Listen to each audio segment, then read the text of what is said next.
بسم اللہ الرحمن الرحیم۔ عزیز طلبہ، آج کے سبق میں ہم 10ویں جماعت کی اردو کی کتاب کے نئے ایڈیشن سے جو ہمارا دوسرا سبق ہے جس کا عنوان ہے سر سید کا بچپن، اس کی مشق کرنے جا رہے ہیں۔ اور مشق کا پہلا سوال ہے، سبق سر سید کا بچپن کی روشنی میں درج ذیل سوالات کے مختصر جوابات تحریر کریں۔ عزیز طلبہ، ہمارے امتحانی پرچہ میں سوالوں کے جواب پوچھے جاتے ہیں، تو یہاں پر 6 سوال دیے گئے ہیں جن کے ہم جوابات جو ہے وہ یہاں پہ کرتے ہیں۔ پہلا سوال ہے سر سید، یا آپ یوں کہہ سکتے ہیں پہلے سوال کا پہلا جز ہے، سر سید احمد خان کی ولادت ان کے بھائی سید محمد خان کی ولادت کے کتنے عرصے بعد ہوئی؟ تو اس کا آنسر ہے سر سید احمد خان کی ولادت اپنے بڑے بھائی سید محمد کی ولادت کے 6 سال بعد میں ہوئی۔ دوسرا جز ہے، حکماء نے محنت کے بارے میں کیا رائے دی ہے؟ تو اس کا آنسر ہے حکماء کی محنت کے بارے میں رائے ہے کہ محنت سے آدمی جو چاہے سو کر سکتا ہے۔ تیسرا جز ہے، سر سید احمد خان کے منہ بولے دادا کون تھے؟ اس کا آنسر ہے سر سید احمد خان کے منہ بولے دادا شاہ غلام علی صاحب تھے، کیونکہ سر سید انہیں ہی دادا جان یا دادا حضرت کہتے تھے۔ چوتھا جز ہے، مان بی بی کون تھی اور ان کا سر سید احمد خان کے بچپن میں کیا کردار تھا؟ اس کا آنسر ہے مان بی بی سر سید احمد خان کے گھر کی ملازمہ تھی۔ اس کا کردار یہ تھا کہ بچپن میں مان بی بی نے ہی سر سید کو پالا تھا۔ پانچواں جز ہے، اپنے بچپن اور لڑکپن میں سر سید احمد خان کس قسم کے کھیل کھیلتے رہتے تھے یا کس قسم کے کھیل کھیلتے تھے؟ تو اس کا آنسر ہے سر سید احمد خان بچپن میں گیند بلا، کبڈی، گیڑیاں، آنکھ مچولی اور چیل چلو جیسے کھیل کھیلا کرتے تھے۔ پہلے سوال کا آخری جز ہے، سر سید احمد خان کو بادشاہ کے دربار سے کیا انعام ملا؟ تو میرے بچوں اس کا آنسر ہے سر سید احمد خان کو بادشاہ کے دربار سے جواہرات کی معمولی رقمیں انعام میں ملی۔ دوسرا سوال ہے، درست جواب کی نشاندہی کریں۔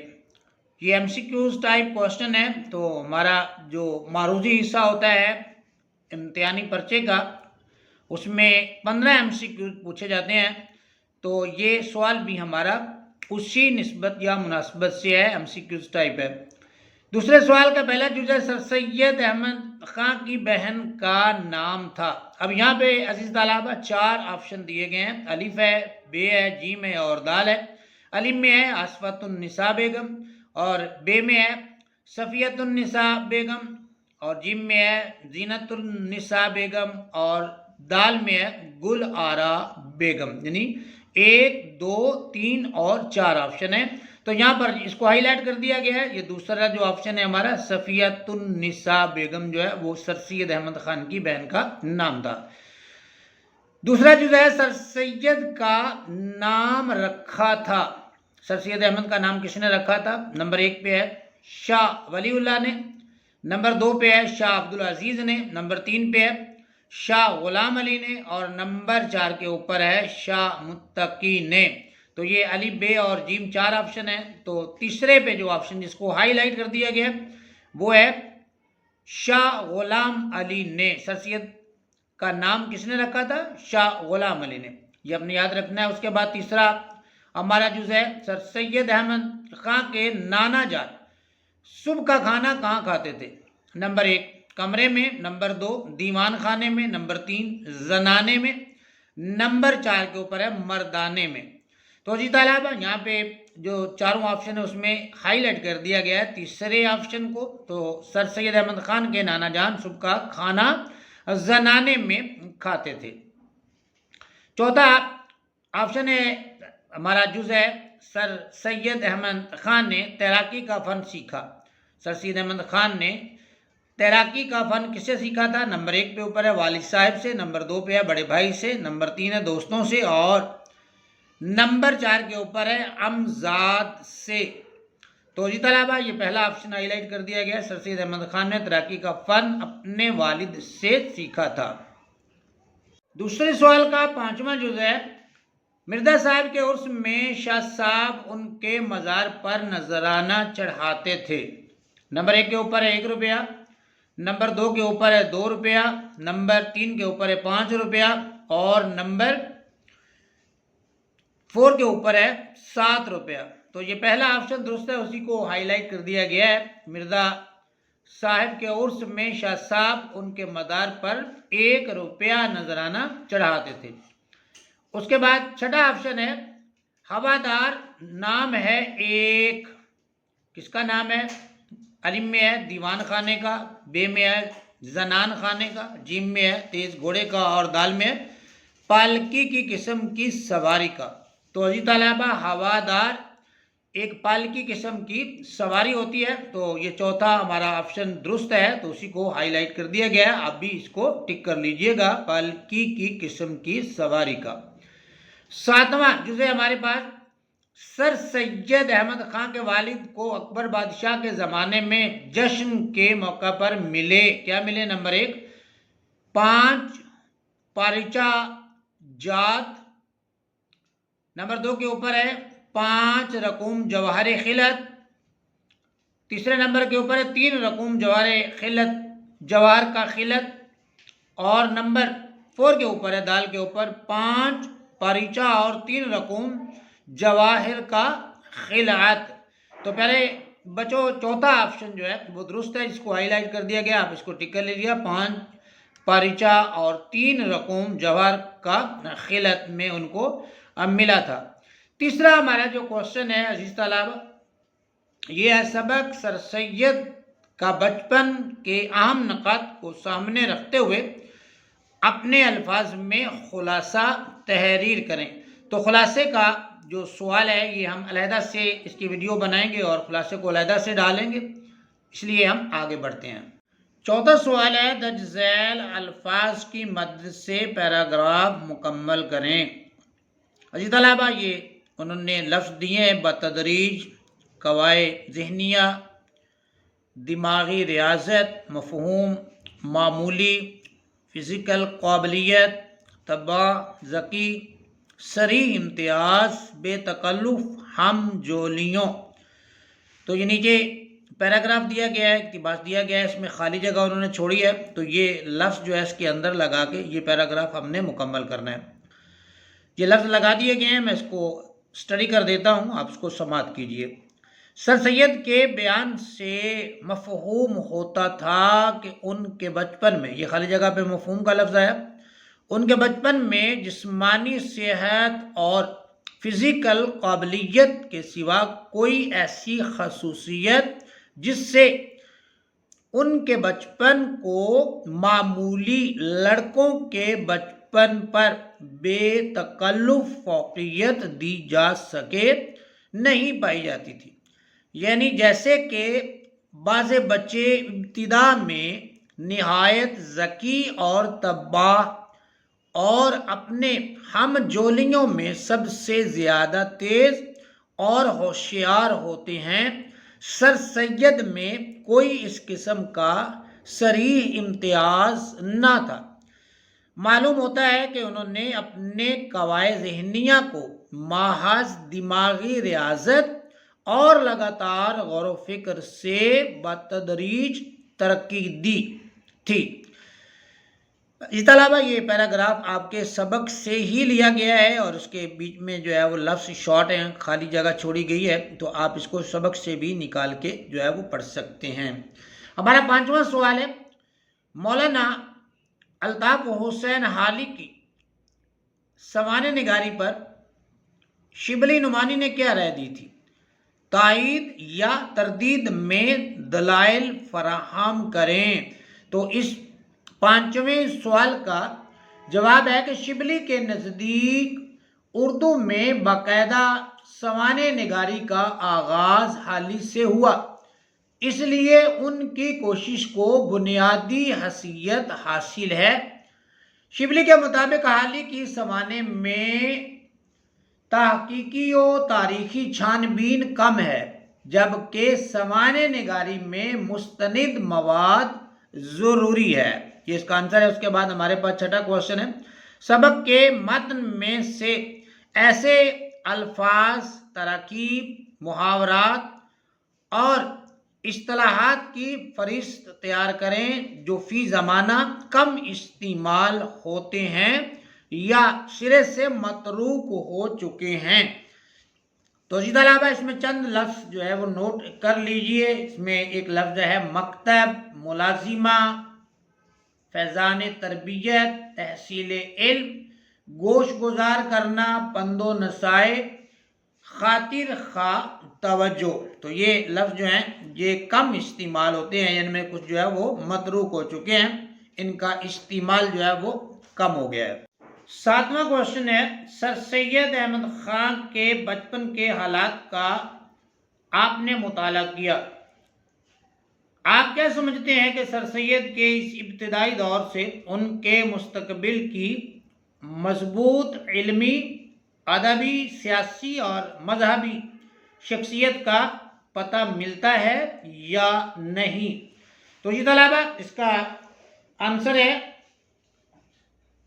جواب نہیں میں آتا ہے. سر سید احمد خان کے بچپن کے حالات سے ان کی مستقبل کی علمی، ادبی، سیاسی اور مذہبی عظمت کے واضح آثار نظر نہیں آتے، بلکہ وہ عام بچوں کی طرح تھے، البتہ جسمانی طور پر مضبوط تھے.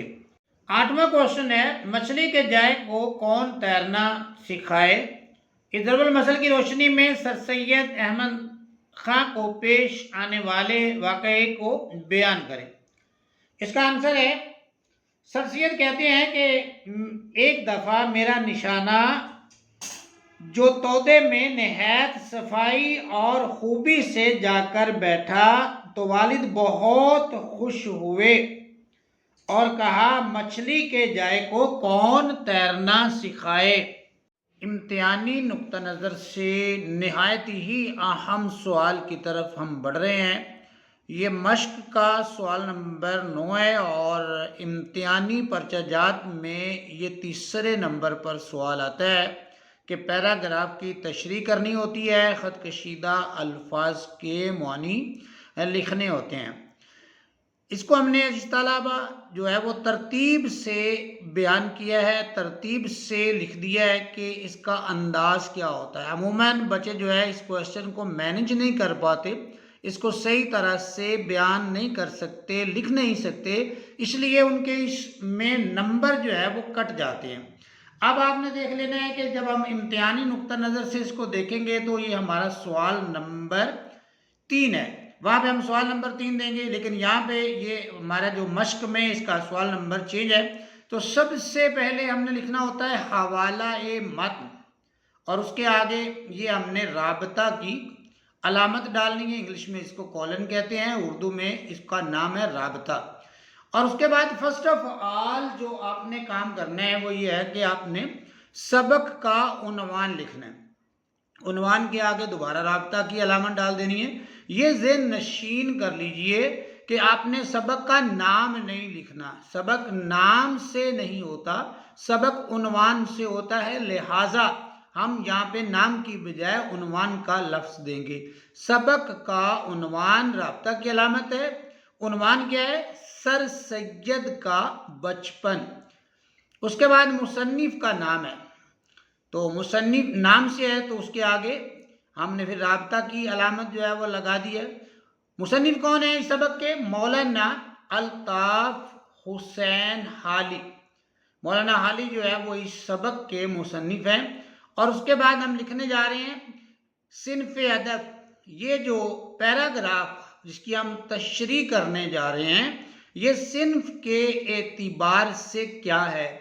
تو عزیز طلبہ صنف ادب میں سوانح نگاری ہم نے لکھ دیا کیونکہ یہ سوانح نگاری کا پیرا ہے، اور سوانح نگاری اس کو کہتے ہیں کہ کسی ادیب کی، کسی شخص کی زندگی کے مکمل حالات و واقعات کو قلم بند کرنا، اس کے پیدا ہونے سے لے کر اس کے مرنے تک کے حالات و واقعات کو قلم بند کرنا سوانح نگاری کہلاتی ہے۔ اس کے بعد ماخذ ہے کہ یہ لیا کہاں سے گیا ہے۔ یہ سبق جو سر سید کا بچپن ہے، اس کا بنیادی ماخذ کیا ہے، یہ کہاں سے اخذ کیا گیا ہے، کہاں سے نکالا گیا ہے۔ تو یہ کتاب کا نام ہے حیات جاوید۔ تو حیات جاوید سے یہ سبق ماخذ ہے۔ یہ پیراگراف جو ہے اس کا تعلق صنف ادب کے حوالے سے سوانح نگاری سے ہے۔ مصنف کا نام مولانا الطاف حسین علی ہے اور سبق کا عنوان سر سید کا بچپن ہے۔ اس تمام کو ہم کہتے ہیں حوالہ متن۔ حوالہ متن سے جب ہم آگے بڑھتے ہیں تو فرسٹ آف آل لکھتے ہیں خط کشیدہ الفاظ کے معانی۔ تو یہاں معانی کا لفظ ہم استعمال کرتے ہیں اور اس کے آگے بھی ہم رابطہ کی علامت لگاتے ہیں۔ یہ آپ نے یاد رکھنا ہے، سبق کا عنوان ہو تو رابطہ کی علامت لگے گی، مصنف کا نام ہو تو بھی رابطہ کی علامت لگے گی، صنف ادب لکھیں گے تو آگے رابطہ کی علامت، ماخذ لکھیں گے تو اس کے آگے بھی رابطہ کی علامت، اور یہاں خط کشیدہ الفاظ کے معنی لکھ رہے ہیں تو بھی ہم رابطہ کی علامت یعنی کولن کی علامت لگائیں گے۔ یہاں ہم جو ہے وہ لکھ رہے ہیں الفاظ معانی۔ تو عموماً پیراگراف کے اندر 4 لفظوں کے معنی دریافت کیے جاتے ہیں، 4 لفظوں کے معنی پوچھے جاتے ہیں جن کے ہمیں جو ہے وہ آنسر دینے ہوتے ہیں یا جن لفظوں کے ہمیں معنی بیان کرنے ہوتے ہیں۔ تو کتاب کے اندر بھی سبق سر سید کا بچپن کی جو مشق ہے اس کے اندر بھی جو پیراگراف دیا گیا ہے جس کی ہم تشریح کرنے جا رہے ہیں، یہاں پیراگراف تو درج نہیں کیا گیا، وہ آپ اس سبق کی مشق سے دیکھ سکتے ہیں، یہاں اس کی تشریح کی جا رہی ہے، کیونکہ جب تشریح کرتے ہیں تو اس میں اوریجنل پیراگراف نہیں لکھتے بلکہ اس کی ڈیٹیل، اس کی وضاحت لکھتے ہیں۔ تو وہاں پہ 4 لفظوں کو انہوں نے انڈرلائن کیا ہے، تو لفظوں کے معنی پوچھے ہیں تو وہ چاروں لفظ یہاں پہ لکھ دیے ہیں۔ پہلا لفظ ہے صحبتیں جس کا معنی ہے میل جول، دوسرا لفظ ہے دھوم دھام جس کا معنی ہے رونق مشہوری، چرچا کے معنی ہے شہرت، اور معقوف ہونا یا معقوف کرنا، ترک کرنا یا ختم کر دینا۔ لفظوں کے معنی کے بعد جب ہم آگے بڑھتے ہیں تو لکھتے ہیں تشریح کا ہم پوائنٹ درج کرتے ہیں مارکر کے ساتھ، جیسے ہم نے الفاظ معانی جو ہے وہ مارکر کے ساتھ لکھے، ان کے لفظ مارکر کے ساتھ معنی جو ہے وہ لکھے ہم نے ان کو۔ اس کے بعد تشریح ہے، یہ بات ذہن نشین کر لیجئے کہ جو ہم لفظوں کے معنی لکھ رہے ہیں وہ بے شک پین سے لکھ لیں، لیکن اوپر جو لکھ رہے ہیں الفاظ اور پھر معنی، الفاظ اور پھر معنی، یہ آپ مارکر سے لکھیں، بلکہ جو ہے سبق کا عنوان بھی مارکر سے لکھیں، مصنف کا نام بھی مارکر سے، صنف ادب، ماخذ اور ان کے آگے جو ہے جو آپ لکھنے جا رہے ہیں سر سید کا بچپن، مولانا الطاف حسین علی، سوانح نگاری حیات جاوید، اس کو بھی آپ مارکر سے لکھیں گے تو زیادہ جو ہے وہ اچھا ہوگا۔ لیکن آپ جو ہے وہ اپنا پیج جو ہے وہ دیکھ لیجئے، آپ کی آنسر شیٹ جو ہے پیپر کی اس کو دیکھ لیجئے، اس پہ مارجن دیکھیں کہ مارکر سے لکھنے سے جگہ کم تو نہیں پڑ جاتی، تنگ تو نہیں ہو جاتی، اگر ایسا ہے تو پھر آپ پین سے بھی لکھ لیں تو بہتر ہے، لیکن مارکر سے ذرا خوبصورتی بڑھ جاتی ہے۔ جب ہم لفظوں کے معنی کی بات جو ہے وہ تشریح کی طرف بڑھتے ہیں، تشریح کا پوائنٹ لکھتے ہیں اور اس کے آگے رابطہ کی علامت لگانے کے بعد ڈیش بھی لگاتے ہیں، اس کو کہتے ہیں کولن اینڈ ڈیش، اس کو اردو میں ہم تفصیلیہ کہتے ہیں۔ تو تشریح کی طرف بڑھتے ہیں تو تشریح کے عموماً ہم جو ہے وہ 3 اقتباسات بناتے ہیں، 3 پیراگراف بناتے ہیں تاکہ جو ہے وہ دیکھنے والا کی جو نظر میں ہے وہ ایک اچھا تاثر جو ہے وہ جائے۔ ابتدا کی لائن میں 2 لفظوں کو چھوڑ دیتے ہیں، جیسے یہاں پہ آپ دیکھ رہے ہیں تو یہاں 2 لفظ جو ہے لکھے ہوئے ہیں، یہ ہمارا ایک ہی لائن کا پیراگراف بن رہا ہے، یہ آگے سے دوسرا پیراگراف ہمارا شروع ہو رہا ہے۔ تو پہلا پیراگراف کیا ہے؟ یہ اقتباس سر سید کے بچپن کی یادوں، اس دور کے مشاغل اور وقت کے ساتھ آنے والی تبدیلیوں کو بیان کرتا ہے۔ کون سا پیراگراف؟ جس کی ہم تشریح کر رہے ہیں۔ آگے دوسرا پیراگراف شروع ہوتا ہے، مصنف بیان کرتے ہیں کہ تیر اندازی کی محفلیں ان کے ماموں نواب زین العابدین خاں کے گھر میں منعقد ہوتی تھیں۔ منعقد ہونا، وقوع پذیر ہونا، یہ محفلیں نہایت جوش و خروش اور دھوم دھام سے ہوتی، جس سے اس زمانے کے لوگوں کے اس کھیل سے شوق اور دلچسپی کا اندازہ ہوتا ہے۔ سر سید کہتے ہیں، یہ ہم تشریح لکھ رہے ہیں، تشریح کر رہے ہیں، سر سید کہتے ہیں کہ انہیں اپنے والد اور ماموں کے اس زمانے کی زیادہ یاد نہیں، جب تیر اندازی عروج پر تھی، یعنی وہ خود اس دور کو پوری طرح یاد نہیں کر سکے، تاہم جب میں دوبارہ تیر اندازی کا ذکر اور چرچا شروع ہوا تو وہ وقت انہیں اچھی طرح یاد ہے۔ اس سے معلوم ہوتا ہے کہ بچپن میں بعض باتیں انسان کے ذہن میں واضح نہیں رہتی، لیکن بعد کے واقعات زیادہ اچھی طرح یاد رہ جاتے ہیں۔ آخر میں وہ بتاتے ہیں کہ اس زمانے میں دریا پر جانا موقوف ہو گیا تھا، ترک کر دیا گیا تھا، چھوڑ دیا گیا تھا، دریا پر نہیں جاتے تھے۔ اس کا مطلب ہے کہ لوگوں کی مصروفیات یا حالات میں تبدیلی آ گئی تھی، جس کی وجہ سے پہلے کی تیراکی جیسی سرگرمیاں ترک کر دی گئیں۔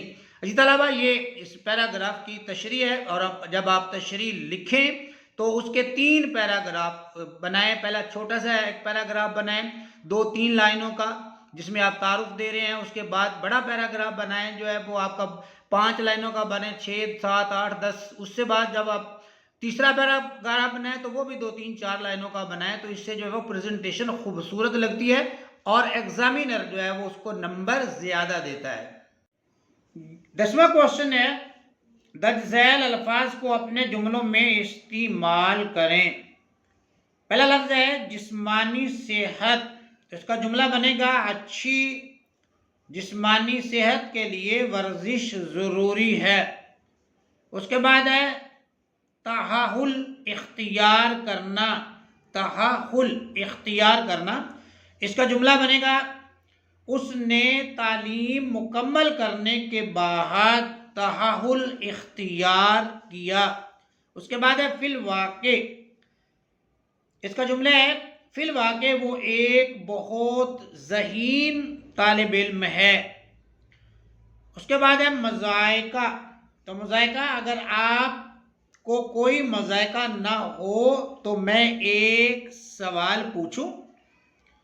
اگلا لفظ ہے عقیدت، تو اس کا جملہ ہے لوگوں کے دلوں میں بزرگوں کے لیے عقیدت پائی جاتی ہے۔ اس کے بعد ہے صغیر سن، جملہ بنے گا وہ صغیر سن ہونے کے باوجود بہت سمجھدار ہے۔ اس کے بعد ہے عزیز طلبہ تقصیر، تقصیر کا جملہ ہے اگر مجھ سے کوئی تقصیر ہوئی یعنی غلطی ہوئی، اگر مجھ سے کوئی تقصیر ہوئی ہو تو معاف کر دیجئے۔ اس کے بعد ہے خانہ زاد، جملہ بنے گا وہ ہمارے گھر کا پرانا خانہ زاد ہے۔ اس کے بعد یہ طلبہ ہمارے پاس لفظ ہے متعدد، اور اس کا جملہ ہے اس مسئلے کے متعدد حل موجود ہیں۔ اور آخری لفظ ہے عنایت، تو اس کا عزیز طلبہ جملہ بنے گا آپ کی عنایت کا بہت شکریہ۔ 11واں کوشچن ہے، درج ذیل پیراگراف کا بغور مطالعہ کریں اور دیے گئے سوالات کے جوابات تحریر کریں۔ پہلے بچوں، پہلے ہم پیراگراف پڑھتے ہیں اور پھر اس میں آخر میں دیے گئے سوالوں کے جواب دیتے ہیں۔ ان دنوں موسمی اور ماحولیاتی تبدیلیاں دنیا بھر کے لیے ایک بڑا چیلنج بن چکی ہیں۔ درجہ حرارت میں اضافہ، جنگلات کی بے تحاشا کٹائی، آلودگی اور گلیشیئرز کے پگھلنے کی وجہ سے فطرت کا توازن بگڑنے لگا ہے۔ ان تبدیلیوں کے نتیجے میں سیلاب، خشک سالی اور موسمیاتی شدت میں اضافہ ہو رہا ہے، جو انسانی زندگی، حیاتیاتی تنوع اور معیشت کو متاثر کر رہا ہے۔ اگر ہم نے فوری طور پر اقدامات نہ کیے تو آنے والی نسلیں شدید مشکلات کا شکار ہو سکتی ہیں۔ پہلا سوال ہے، موسمی تبدیلیوں کی بنیادی وجوہات کیا ہیں؟ اس کا آنسر ہے موسمی تبدیلیوں کی بنیادی وجہ جنگلات کی کٹائی، آلودگی اور گلیشیئرز کا پگھلنا ہے۔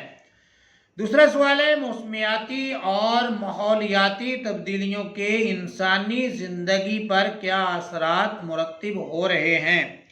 پہلے بچوں، اس کا آنسر ہے موسمیاتی تبدیلیوں کے نتیجے میں سیلاب، خشک سالی اور موسمیاتی شدت میں اضافہ ہو رہا ہے، جو انسانی زندگی، حیاتیاتی تنوع اور معیشت کو متاثر کر رہا ہے۔